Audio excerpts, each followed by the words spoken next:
Muy buenas noches de sábado, el día de hoy, 5 de octubre de 2024. Voy a dar inicio a la lectura del capítulo 8 del libro Liberando la Tierra del doctor Gary North. Este capítulo 8 se titula La liberación del Estado y dice así: Oye ahora mi voz, yo te aconsejaré y Dios estará contigo. Está tú por el pueblo delante de Dios y somete tú los asuntos a Dios. Y enseña a ellos las ordenanzas y las leyes, y muéstrales el camino por donde deben andar. Y lo han de hacer.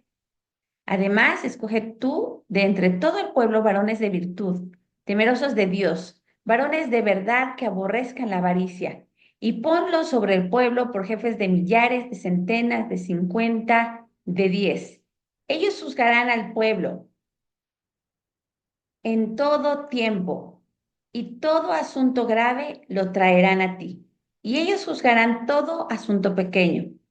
Así aliviarás la carga de sobre ti y la llevarán ellos contigo. Si esto hicieres y Dios te lo mandare, tú podrás sostenerte y también todo este pueblo irá en paz a su lugar. Éxodo 18, de 19 al 23. Este fue el consejo de Yetro, el suegro de Moisés, cuando vio la gente haciendo cola frente a la tienda de Moisés, esperando por justicia. En aquel momento, en la historia de Israel, Dios les daba directamente una justicia perfecta, pero no todo el mundo tenía acceso a ella. Tenían que esperar en largas filas para obtenerla. Moisés se cansaba y la gente se cansaba de esperar los juicios.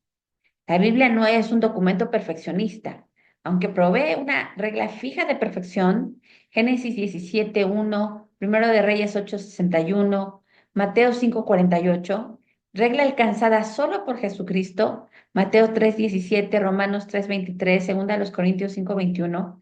Reconoce, sin embargo, en su propio código de leyes que aún la administración humana de un sistema perfecto de leyes diseñado por Dios tiene que entenderse como falible, limitado y manchado por el pecado.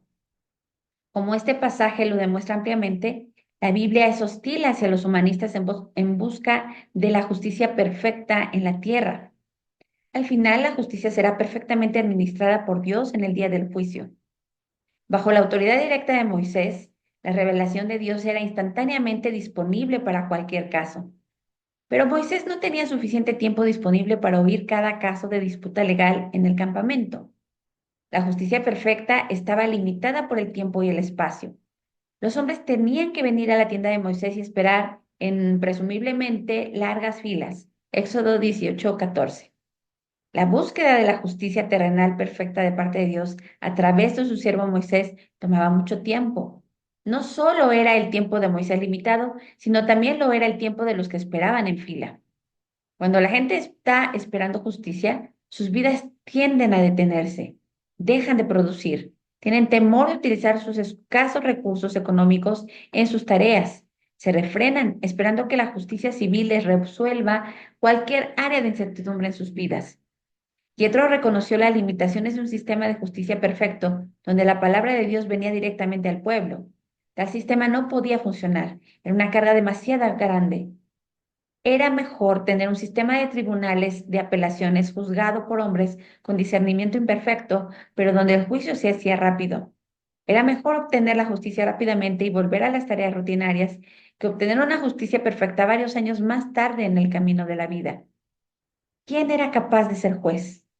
Los criterios son semejantes, aunque no tan rigurosos, a los dados para los ancianos y diáconos en la iglesia. Primera a Timoteo 3. Varones de virtud, temerosos de Dios, varones de verdad, que aborrezcan la avaricia.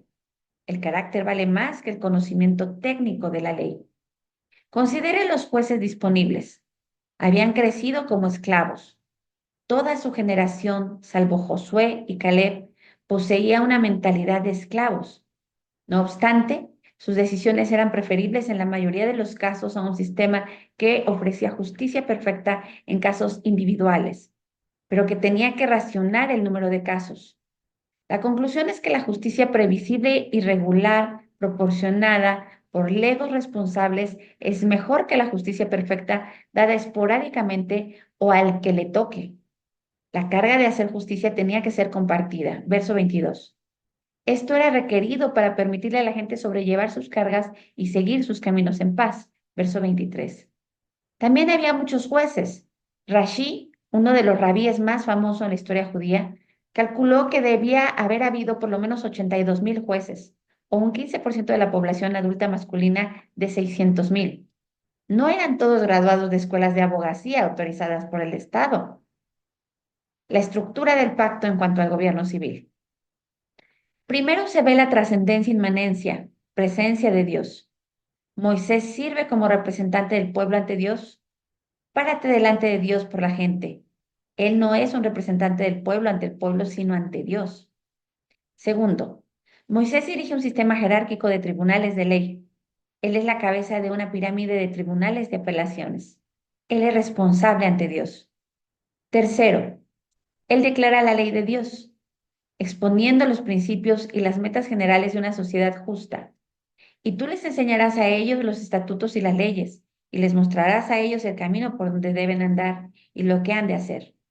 Cuarto, él pronuncia sentencia, y todo asunto grave lo traerán a ti. Él compara las obras del pueblo con los criterios generales de la ley de Dios y decreta quién es responsable de qué. Quinto, hay continuidad. Ellos juzgarán al pueblo en todo tiempo. A través del tiempo, este sistema permite a los hombres buscar continuamente la justicia. Nunca debe haber un periodo en que no se imponga la ley de Dios. Si esto hicieres y Dios te lo mandare, tú podrás sostenerte y también todo este pueblo irá en paz a su lugar. La versión de Satanás. Satanás ofrece su versión del pacto civil, es semejante a la de Dios, pero es éticamente opuesta. Primero, no hay verdadera trascendencia ni presencia. El representante del pueblo no representa a Dios. Pudiera ser el partido, la voluntad colectiva del pueblo, las fuerzas de la historia, la patria, la nación, el espíritu de la época, etc. Pero no representa a un Dios soberano ante el pueblo, ni al pueblo delante de un Dios soberano. Segundo, hay la jerarquía. Se establece un orden burocrático organizado de arriba hacia abajo. No es un sistema de tribunales de apelaciones organizado de abajo hacia arriba, que permite un alto grado de iniciativa personal, responsabilidad y libertad en los eslabones más bajos. El énfasis está en la omnisciencia del Estado, la planificación computarizada, las estadísticas masivas y la administración central de todo. Tercero, hay leyes, un sinfín de leyes. Las leyes son tan numerosas y tan complejas que solo los burócratas que dedican sus vidas a estudiarlas y los abogados que se ganan la vida interpretándolas las pueden entender. Esto conduce al elitismo. Además, hay que enmendarlas constantemente, ya que la justicia evoluciona en un mundo de principios cambiantes. Cuarto, hay un juicio. El Estado tiene un poder casi ilimitado para dictar juicios. Un ejército cada vez más grande de verdugos proclaman juicios arbitrarios que aumentan el poder del Estado. Quinto, hay un intento de continuidad mediante los impuestos y la confiscación. Al aumentar los impuestos se debilitan todas las otras instituciones y se fortalece el Estado. Pese a ella, el pueblo de Dios no parece entender hoy en día su grado de esclavitud. El derecho de apelar. En la Biblia, el derecho de apelar se limitaba a los asuntos graves. Se enviaba a los cortes de apelación los casos que podían afectar la aplicación de principios fundamentales y los que pudieran tener repercusiones importantes en toda la sociedad. Para limitar el número de casos que hacían apelación final a Moisés, los jueces de cada nivel tienen que haber temido el derecho de rehusarse a considerar el fallo de un tribunal inferior. Si el juez creía que la decisión del tribunal inferior era correcta, o si el tribunal superior decidía que el caso era relativamente de poca importancia como precedente para la sociedad en general, quedaba resuelto el caso. El acceso al Consejo Supremo de Moisés era restringido a casos graves, y esto requería que fueran examinados con anterioridad por los tribunales inferiores. Yetro entendía que las limitaciones de tiempo de Moisés paralizaban el sistema de justicia. Obviamente, si cada caso que los tribunales inferiores consideraban terminaba por fin ante Moisés, la jerarquía de tribunales no habría provisto descanso para él. El proceso de selección del sistema de tribunales era fundamental para su éxito. Esto significó que la mayoría de los litigantes tenían que conformarse con algo menos que una justicia perfecta. Pietro entendía que los pleitos sin fin amenazan la existencia del sistema de justicia. Los que pierden un caso tienen obviamente un incentivo para apelar si hay esperanza de revocar la decisión del juez inferior. Así es que debía haber reserva por parte de los jueces, de los tribunales superiores, que deben evitar revocar constantemente las decisiones de los tribunales inferiores. Además, una sociedad en que la gente va continuamente a corte unos contra otros sufrirá de tribunales sobrecargados de casos y de justicia aplazada. Una sociedad, en resumen, compuesta de gente que se autogobierna y que no dispone de otros medios de asentar disputas aparte del gobierno civil, tribunales eclesiásticos, paneles de arbitraje, juntas de mediación, asociaciones industriales, etcétera, terminará paralizándose. Una sociedad compuesta de gente que no se autogobierna. La falla del sistema de tribunales en los Estados Unidos. Macklin Fleming es un juez de la Corte de Apelaciones de California. Su libro, The Price of Perfect Justice, El precio de la justicia perfecta, Basic Books, 1974, documenta la parálisis creciente del sistema legal en los Estados Unidos. Es esta búsqueda de la perfección terrenal, un intento mesiánico de imitar a Dios, lo que ha arruinado el sistema legal en los Estados Unidos. El combustible que mueve la maquinaria legal moderna es el ideal de perfección, el concepto de que con un gasto suficiente de tiempo, paciencia, energía y dinero es posible lograr finalmente la justicia perfecta en todo proceso legal. Durante los últimos 20 años, este ideal ha dominado el pensamiento legal y ese ideal ha sido extensamente traducido a la actividad judicial. Pero un examen de cualquier área específica del proceso judicial revelará que ese ideal noble ha creado consistentemente resultados que solo se pueden describir como pandemoniancos. Por ejemplo, en las convicciones criminales encontramos que la selección del jurado puede demorar hasta 5 meses. El mismo cargo de asesinato puede ser juzgado 5 veces. Los mismos casos de allanamiento se revisan una y otra vez, concebiblemente hasta 26 veces. Enjuiciamientos que están pendientes por una década o más, un acusado que evade rutinariamente sus acusaciones y que hace que la maquinaria legal el objeto de enjuiciamiento en lugar de su propia conducta. ¿Dónde han hallado los tribunales seculares humanistas modernos? ¿Dónde han fallado? Fleming cita la regla de Lord Macaulay. El gobierno que trata de hacer más de lo debido termina por hacer menos de lo debido. La ley humana tiene sus límites. Los tribunales humanos los tienen también. La ley no puede ser infinitamente justa e infinitamente misericordiosa. Tampoco puede lograr una forma perfecta, así como también una sustancia perfecta. Estas limitaciones se entendieron bien en el pasado, pero los teóricos legales de hoy, impacientes con metas selectas, objetivos limitados y errores humanos, se han embarcado en una búsqueda de la perfección en todos los aspectos del orden social y en particular la perfección en el procedimiento legal. Los requisitos de la perfección legal, dice Fleming, implican las condiciones hipotéticas siguientes. Tribunales totalmente competentes e imparciales. Tiempo ilimitado para la defensa. Objetividad total. Familiaridad total con la ley.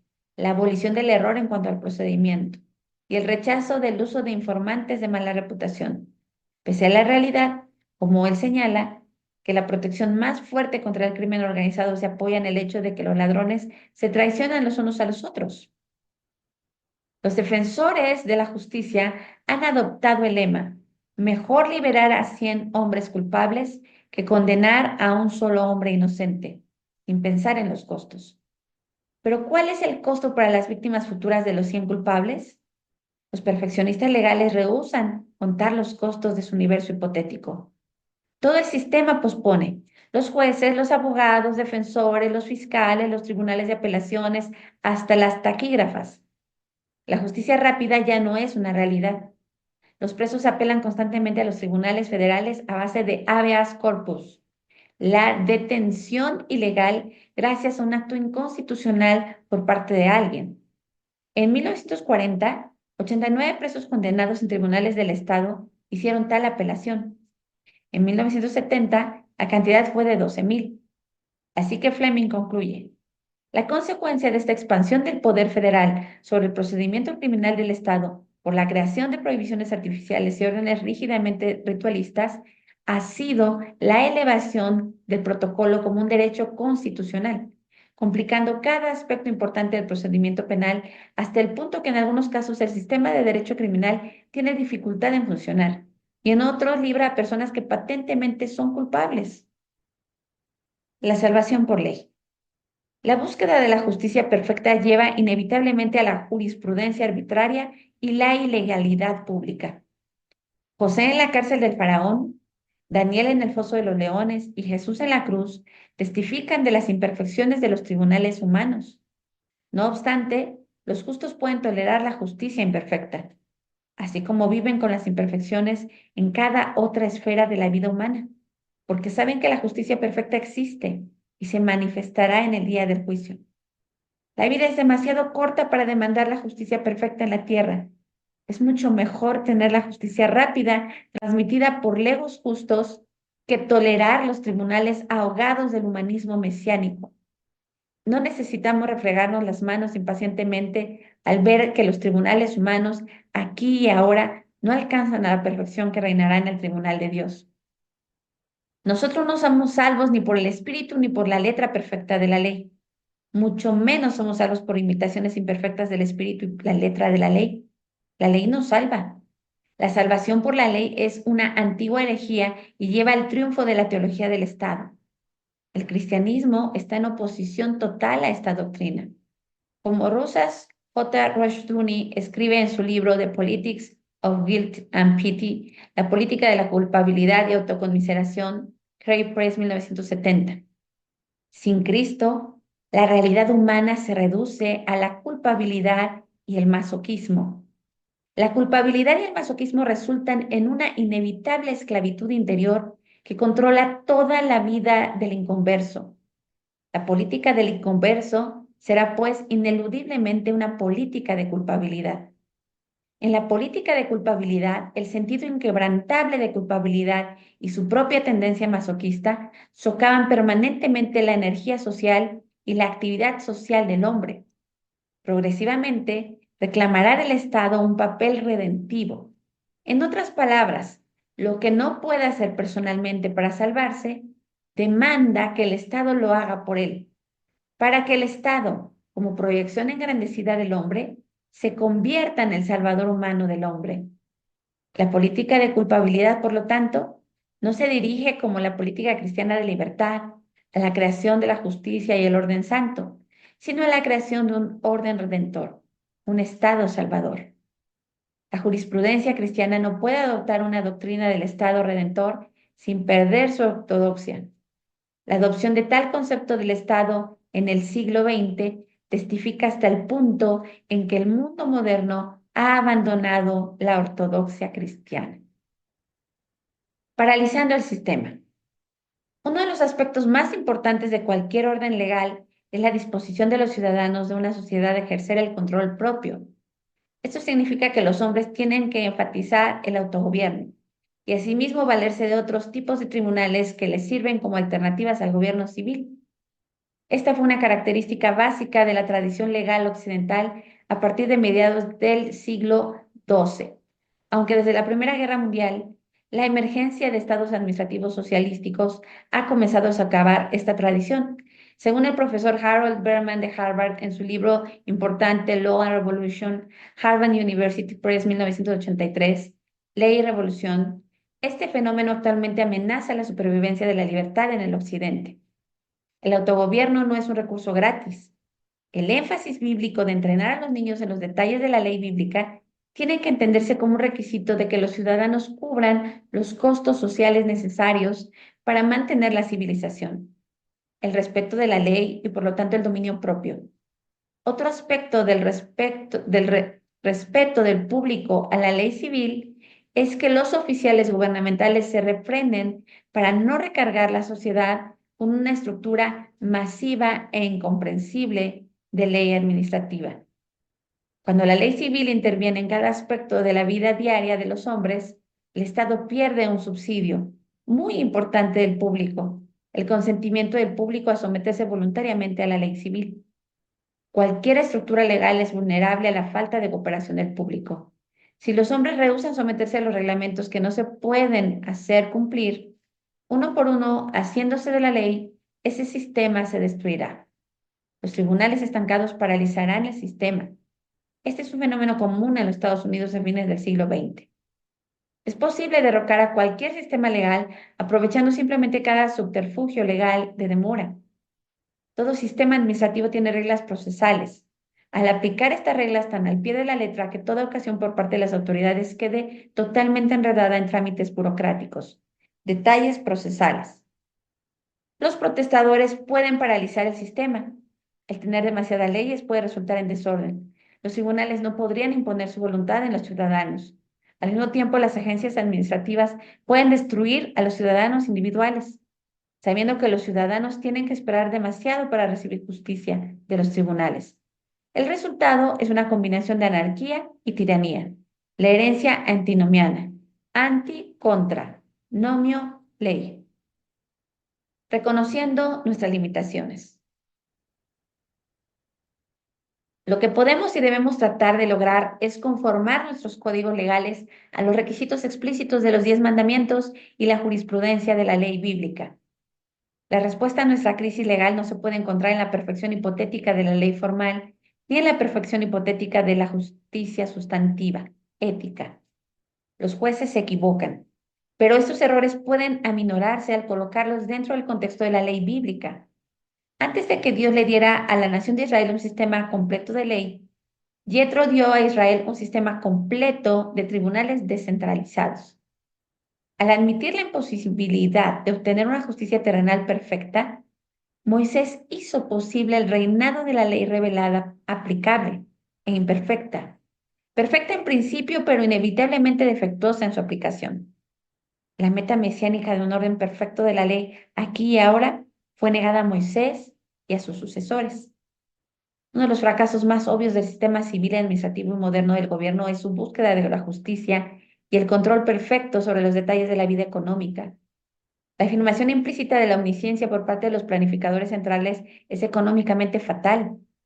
El resultado de tal afirmación es un aumento en los reglamentos, mayor confusión entre los gobernantes y los gobernados y una alarmante pérdida de respeto por la ley civil. La productividad del occidente no se puede mantener frente al crecimiento exponencial del poder central. El Estado mesiánico moderno sobrevive solo porque las leyes no son consistentes, ni universalmente impuestas u obedecidas. El precio de la justicia humana perfecta es demasiado alto para ser obtenido por los esfuerzos del hombre. ¿Alguien de las presentes, Evelia o Magali, que guste continuar en la lectura?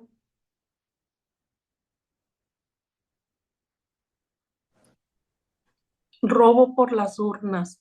La Biblia dice que es inmoral codiciar los bienes ajenos. Éxodo 20:17.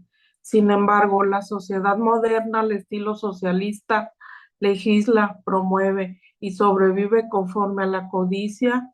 Le enseñan a la gente que el mandamiento en contra del robo debería ser no hurtarás, sino por voto mayoritario. Esta es la esencia misma de la teología de la liberación marxista. El mandamiento contra la codicia se refiere a un individuo que contempla ansiosamente la propiedad de su prójimo. La codicia más la codicia nace claramente en el corazón humano. Los hombres desean bienes que ni se han ganado ni heredado. Su relación con el prójimo no es posible que esté conforme a la ley de Dios cuando alberga tal sentimiento en su corazón. El que posea bienes confiscables según su prójimo arruinará la relación de ellos. El codiciado verá al propietario como dueño ilegítimo, carente de derecho ante Dios de mantener el control sobre su propiedad. El mandamiento tiene implicaciones más allá del vecindario. Cuando la codicia se generaliza, el próximo paso es la coerción política, el uso mismo de la palabra codiciar. Implica violencia. El codicioso no limita su intento de obtener la propiedad ajena a una oferta de compra, como Acab, quien se propuso obtener la viña de Nabot cuando Nabot se rehusó a vendérsela. El codicioso procura forzar a su prójimo. Cuando no se puede hacer esto con la complicidad policíaca, la opresión o el robo abiertos, el hombre tratará de usar control del gobierno civil. Los codiciosos pueden unirse y alentar al gobierno civil a adoptar políticas de redistribución de la riqueza, el monopolio legal de la violencia propio del gobierno civil puede así apuntarse contra los dueños de propiedad. Los miembros del gobierno civil pueden obtener control sobre los bienes de la gente. Así pueden usar estos bienes personalmente o para una agencia gubernamental o distribuirlos a grupos políticos de interés especial. La codicia política es una manifestación del deseo desenfrenado y la amenaza de violencia. Cuando el gobierno civil se convierte en un instrumento de la codicia, su monopolio legal de la violencia aumenta el peligro del robo. ¿Qué ciudadano puede defender eficazmente su propiedad en contra de magistrados injustos? Nabot murió por tratar de mantener lo que era suyo por ley, la ley de Dios. Tal mal uso del gobierno civil es doblemente malo. Primero, viola el principio de la mayordomía responsable. Segundo, abusa el cargo del magistrado. El magistrado no puede refrenar la expansión de la codicia cuando la estructura misma del gobierno está profundamente influenciada por la codicia política. Se aplica la vieja advertencia en contra de poner a los zorros a cargo del gallinero. Cuando el Estado se convierte en agente de codicia a gran escala, toda la sociedad es amenazada. El resultado son las luchas por el poder, ya que cada grupo de interés especial reconoce que tiene que ganar el control de la agencia principal de la redistribución de riqueza. Cuanto más se le otorga a los dirigentes por medio de los mecanismos coercivos del Estado, más feroz es la lucha por acceder a las riendas del poder. La persona codiciosa residente su propio, resiente su propio lugar en la vida. Otros poseen lo que él quiere, no está conforme con el papel que le toca desempeñar. En el plan de Dios a través de los siglos, Pablo condena tal resentimiento de nuestra situación en la vida. Primera de Corintios 7, 21, 22. Alguien codicia el buen parecido, el prestigio o las posesiones materiales de otro. Se siente impedido por sus propias limitaciones y por lo tanto impedido por su ambiente. Dios ha impedido su desarrollo, piensa el hombre codicioso. Por otra parte, la Biblia enseña que cada cual debe alcanzar su propia salvación o condenación ante Dios. Su propiedad tiene que ser respetada, no obstante, el codicioso cree que puede apropiarse de los frutos del trabajo de otro, como si estos frutos no estuvieran relacionados con la responsabilidad personal de ese hombre como mayordomo delante de Dios. El totalitarismo contra el diezmo. Las sociedades totalitarias resultan del intento de los planificadores socialistas de transformar la economía en un sistema centralmente dirigido. Nada debe escapar el plan económico central, ya que la libertad humana es un estorbo para tal plan. Así, el poder para redistribuir la riqueza en conformidad con algún programa preconcebido del Estado termina por destruir la libertad y por lo tanto frustra la obligación de mayordomía en servicio a Dios. La codicia, una vez legislada, se convierte en una base principal del totalitarismo. El gobierno civil debe ser limitado por la ley bíblica. La advertencia de Samuel en contra de un reinado humanamente establecido constituye una clásica advertencia de lo que conlleva los reinos de la tierra. El rey reclutará a nuestros hijos para servir en sus fuerzas armadas. Forzará a nuestras hijas para servir de cocineras y reposteras. Confiscará la mejor tierra agrícola, impondrá un diezmo sobre los rebaños. En resumen, el rey cobrará un diezmo para sí. Primera de Samuel 8, del 11 al 19. El Estado hebreo, Samuel advirtió que será una carga tan grande para ellos que clamarán a Dios para que los libere, pero él no lo hará. Versículo 18.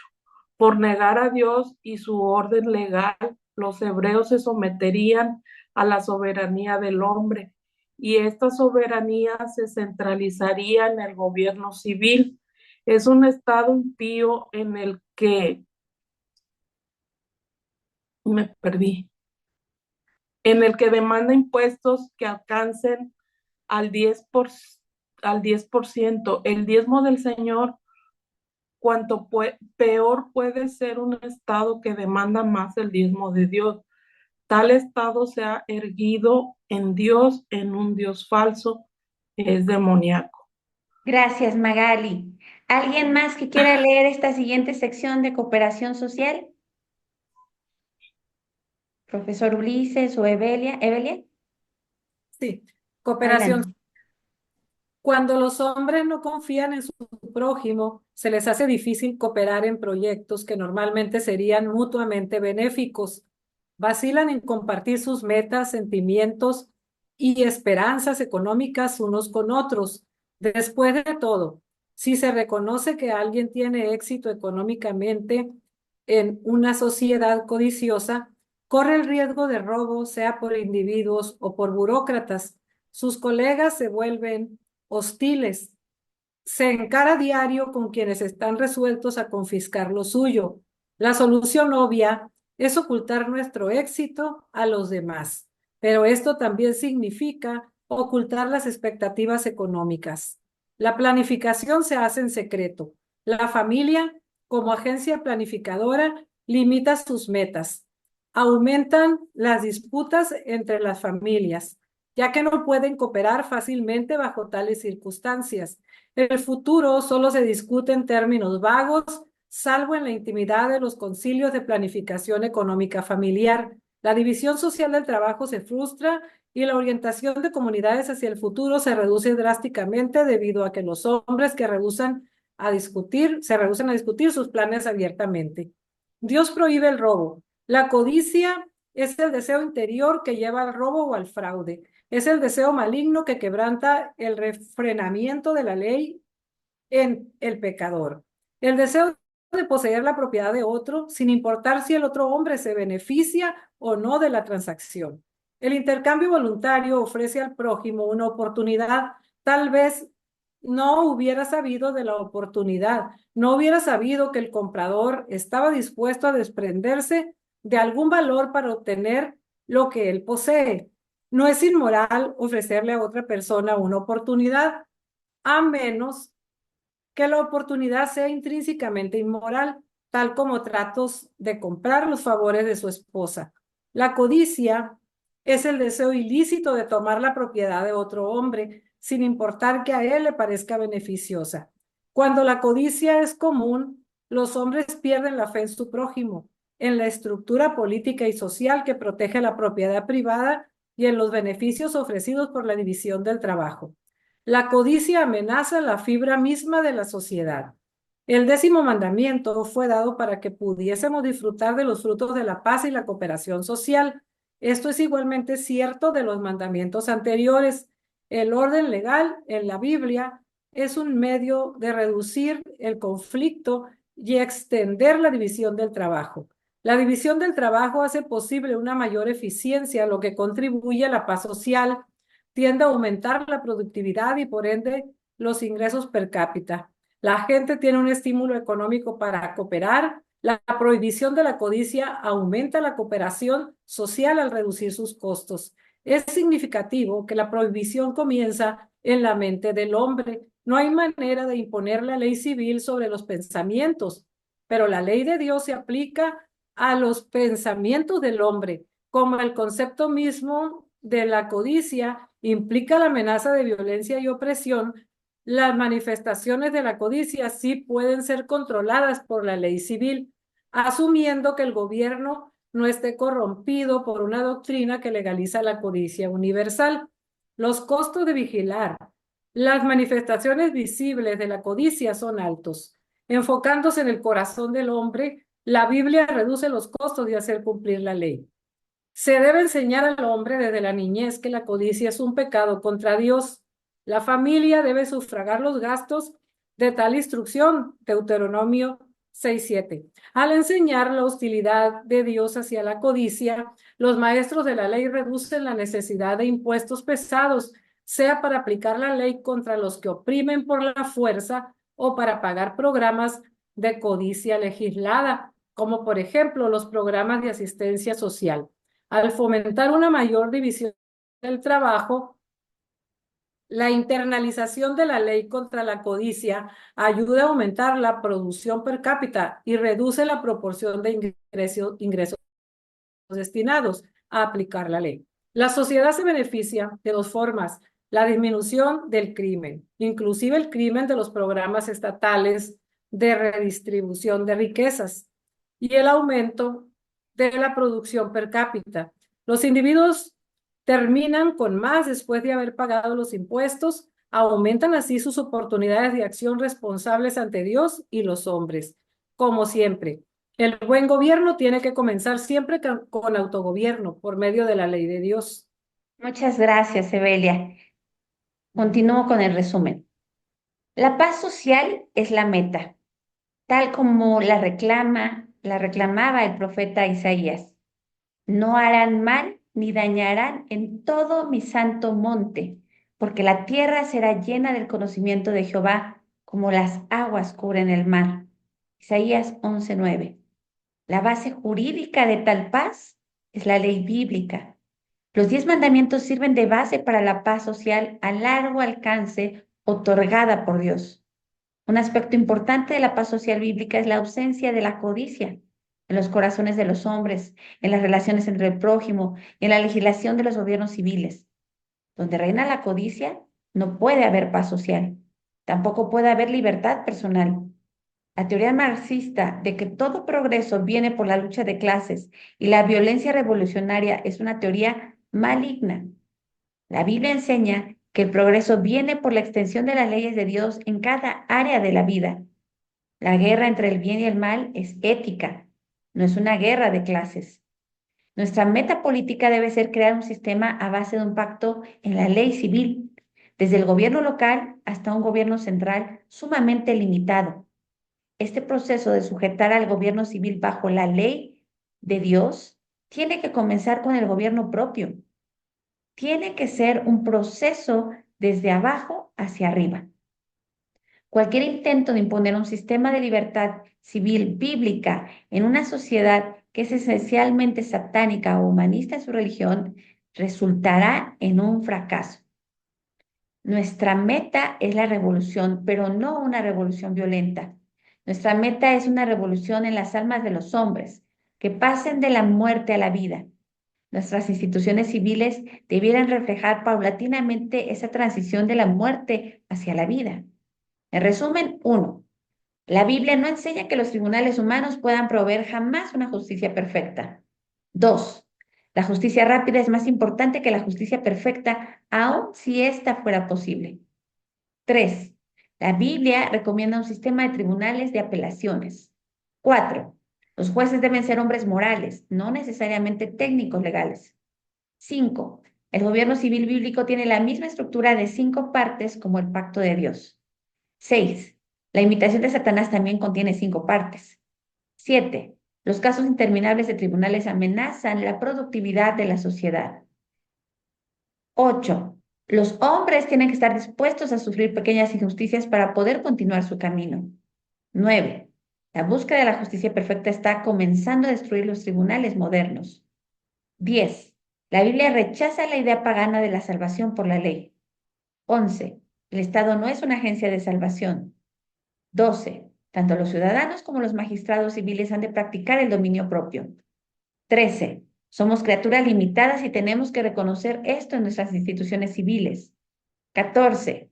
No tenemos que usar el Estado como una agencia de saqueo. 15. Cuando el Estado se convierte en una agencia de saqueo, los impíos tratan de capturar el Estado. 16. El Estado no tiene derecho ni siquiera a un diezmo, el 10% de los ingresos. 17. Queremos la cooperación social y la paz. 18. El socialismo reduce la cooperación social y la paz. 19. La meta del cristianismo es la paz social. Estuvo largo este capítulo, aquí queda el capítulo 7. Primero Dios, si Dios nos presta vida, el próximo miércoles, que será 9 de octubre, nos reuniremos para leer el capítulo 9, la liberación de la economía, y cada capítulo se pone mejor que el anterior. Es una belleza este libro. Me quedo con los miembros del club de lectura para comentar los aprendizajes obtenidos en este hermosísimo capítulo 8, la liberación del Estado, que yo me quedé con subrayar, con ganas de subrayar partes muy, muy importantes, y para hacer una oración porque nuestros estados sean libres de la codicia y de la injusticia y de todo lo que tristemente pues no lo son. Gracias y continúo con los que están en vivo.